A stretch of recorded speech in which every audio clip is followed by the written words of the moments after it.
Okay, so this is the Joy for All dog. I've made a couple videos of my cats before, or my Joy for All cat before, but I just got the dog. It was released more recently. For people who aren't familiar with the Joy for All line, it's Hasbro's line of therapy robots made for adults and the elderly.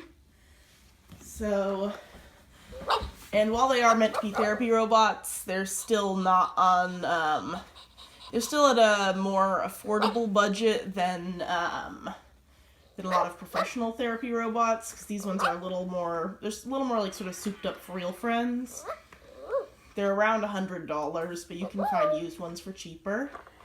When I was looking on YouTube, I could only find commercials and promotional videos of this guy here, so I decided to make a video of my own, from like as a personal owner video. I was not like given this to review it or anything. I just bought it used from eBay. So here he is. I know that in some of the videos I've seen before, the tail motor sounds very loud on these guys. This one's tail motor is not loud. It sounds fine to me. I don't know if there's something wrong with the ones in the other videos I've seen, or if it's just a camera that picks up that sound particularly well. Let's see. So you can pet him and he responds nicely to being petted.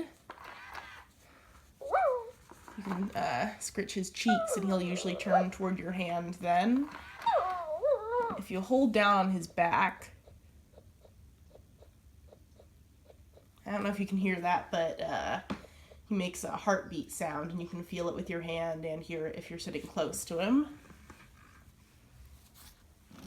Turn him around. His legs are completely plush. His back legs are just all plush. I know a lot of people are talking about the Joy for All cat being very stiff and not very huggable. This one's a little softer because his back legs are very plush and squishy. His front legs have plastic frameworks in them. They are not electronic, but they're on springs. They sort of go like that when you lift one.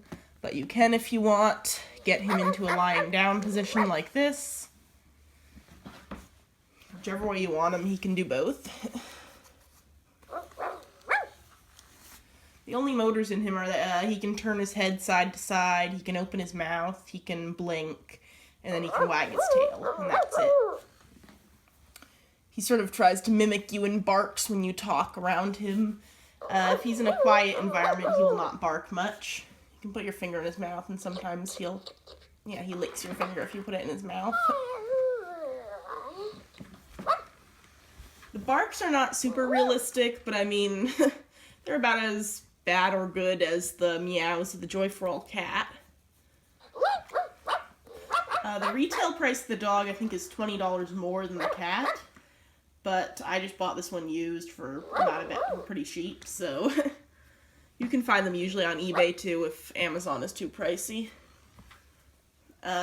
This guy also does shed a lot. Both the dog and cat shed quite a bit at first when you get them.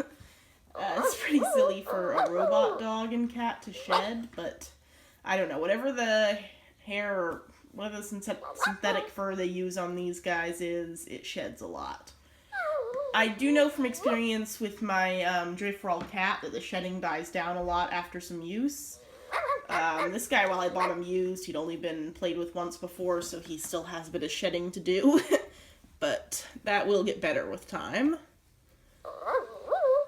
And that's mostly it. I can put him on mute for a second if you guys want to see, because he does have a mute mode where he will just move around and you can still hear his heartbeat, but he won't bark if that gets annoying after a little while. Which it probably will. Okay. So now I have put him in mute mode. Here he is. Okay, so here he is in mute mode. He moves around, will still wag his tail and open his mouth, close his eyes and everything. He will not bark at all. You can still hear his heartbeat though if you hold his back. Let me see if I can get him to do it again. There he goes. I don't think you can hear it on camera, but he will do the little like simulated heartbeat. It's not super realistic, but I don't know, it's something. And that's most of what he does.